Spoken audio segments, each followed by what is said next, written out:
ازيكم يا بنات؟ عاملين ايه؟ اهلا بيكم معايا في قناه دودي وصفاتها السهله. اسفه جدا على صوتي، عشان صوتي يعني عندي نزله برد كده، فاستحملوني شويه في صوتي. اول حاجه كده تعالوا نسمي الله ونصلي على الرسول ونبدا فيديو جديد وطريقه حلوه جدا جدا وهيعجبكم ان شاء الله. اول حاجه كده، انا النهارده عامله وجبات وعامله اكل لينا، هوريكم ده وهوريكم ده ان شاء الله، وهيعجبكم جدا وخدوا افكار حلوه هتعجبكم. خلاص العيد كده على الابواب ورمضان قرب يخلص. كل سنه وانتم طيبين ويعود عليكم الايام بخير ان شاء الله. عملنا المكشكشه اللي عامله ضجه جامده جدا جدا على النت، وهنشوف النتيجه معانا ايه هي. اول حاجه هبتدي زي ما انتم شايفين هنا، ابتدي اسلق اللحمه بتاعتي واجهز بقى كل حاجه. حطيت هنا اللحمه بعد ما الميه غليت زي ما انتم شايفين، دي لحمه كندوس.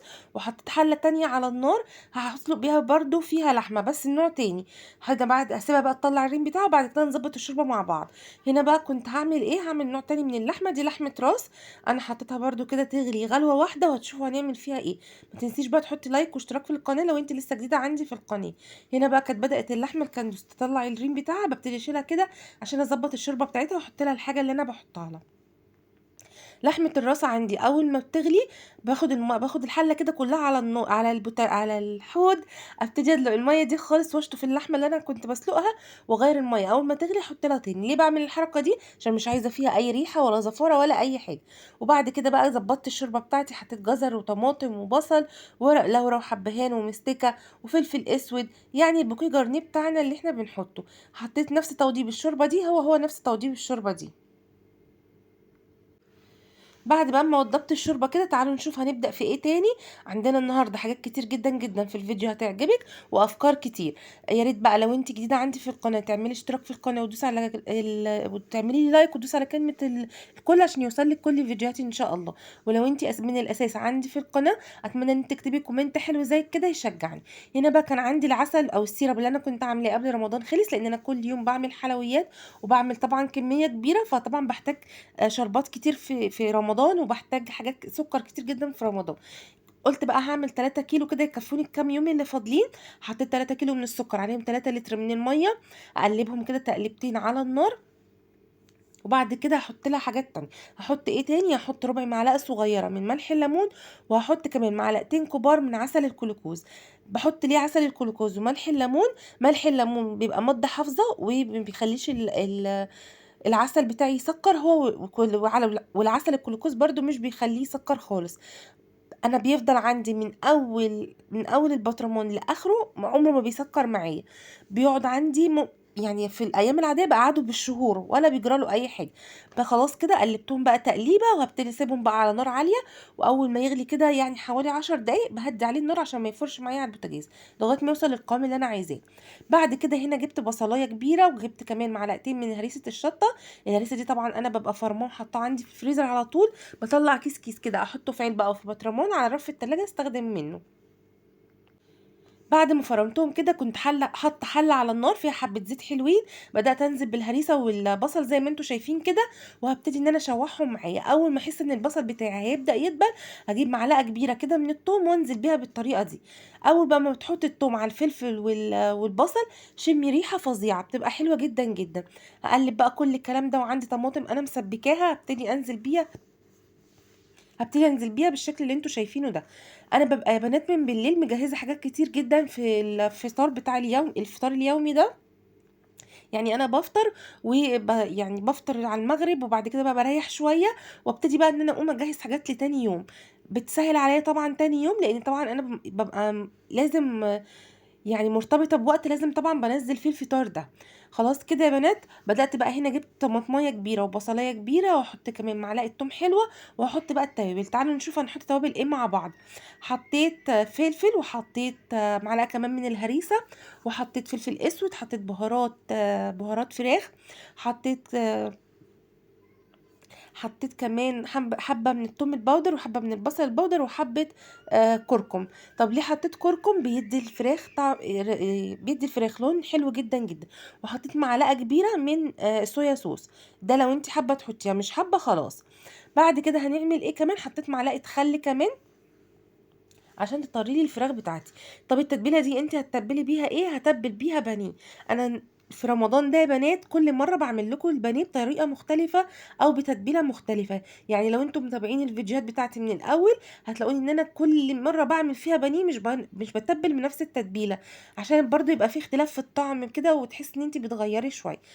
تبلت بقى البانيه واسيبه كده يعني يتبل شويه، وبعد كده هنا قلنا بقى نعمل المكشكشه اللي مكسره الدنيا ونجربها ونقول راينا فيها معاكم في الفيديو.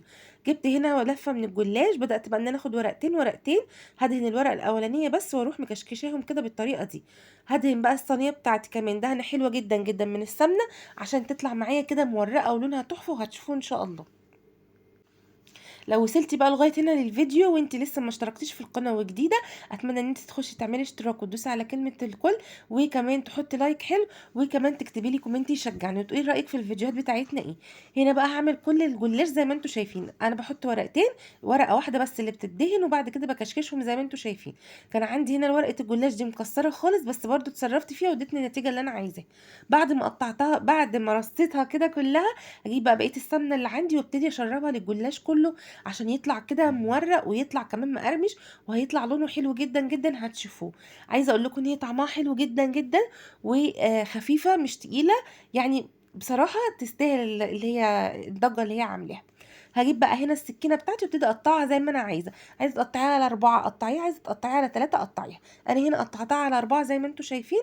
وهبتدي بعد كده بقى اجيب لتر من اللبن او نص لتر من الحليب، وهبتدي ان انا احط باكو من الكريم كراميل زي ما انتم شايفين كده. هدوبه كويس جدا جدا في النص حليب، في نص اللبن ده او نص كيلو اللبن ده، وابتدي انزل بيه على الجلاش اللي احنا كشكشناه وحطيناه في الصواني كده. خلاص هبتدي بقى ان انا اوزع كل الخليط كويس جدا، وهجيب الفرشه كده احاول ان انا اتاكد ان كل الخليط اتشرب كويس قوي. بصوا انا بدات بقى اهز الصينيه كده وكده ودخلتها على درجه حراره 180 على الرف الوسطاني لغايه ما اخدت لون وهتشوفوها. بعد كده بقى هنا هنعمل يعني هنعمل حاجه تانية. حطيت ورق لورا وحطيت مستكه وحطيت حبهان. هنعمل ايه؟ هنعمل حبه رز ابيض حلوين قوي. انا هنا كنت بجهز الوجبات بتاعتي كمان، كنت عامله كوسه في اليوم ده وشوربه ورو كده يعني ايه. قلت مش هعيد معاكم الخطوات كلها، بس بوريكم ان انا برضو ببقى يعني اما بيكون عندي عزومه او حاجه جنب الافطار بتاع الصوم اللي انا بعمله او الطعام اللي انا بعمله، لازم بعمل الاكل بتاع البيت عندي. خلاص هنا بقى بعد ما شوحت الرز مع الحاجات اللي احنا حطيناها، الحبهان ومستكه وورق لورا، هبتدي بقى ان انا احط الرز بتاعي واشوحه واحط له بقى ميه، وبعد كده هدي عليه النار خالص لغايه ما يستوي. هنا كانت التسبيكه اللي احنا عملناها اتسبكت، اخدت منها جزء. هنعمل ايه؟ عندي ده كيسين كرشه، كنت انا بسلق الكرشه دي وبحطها في الفريزر كده في اكياس مسلوقه. طلعت كيسين وهبتدي انزل بيهم على التسبيكه على طول. كنت كمان نقع حبه حمص، حمص طبيخ، وحطيتها معاهم عشان تستوي. هبتدي بقى اتبلها معايا، حطيت ملح وهحط كمان فلفل اسود، وهزودها شويه كده من الميه صغيرين وخلاص، هسيبها تاخد غلوه واحده واطفي عليها النار لان انا اوريدي عندي الكرشه مسلوقه. بعد كده قلت هنا هعمل ايه كمان؟ هنعمل صلصه فته، او هنعمل الصلصه الحلوه اللي هي بالخل والثوم، هتعجبكم قوي قوي. حطيت هنا معلقه كده من السمنه حلوه ونزلت عليها بالثوم زي ما انتم شايفين. اول ما الثوم بتاعي ياخد لون ذهبي حلو فاتح كده، هبتدي انزل عليه بحبه من الخل. نزلت كده بقى بالخل، انا بحب الريحه دي جدا جدا وبتفكرني بالعيد.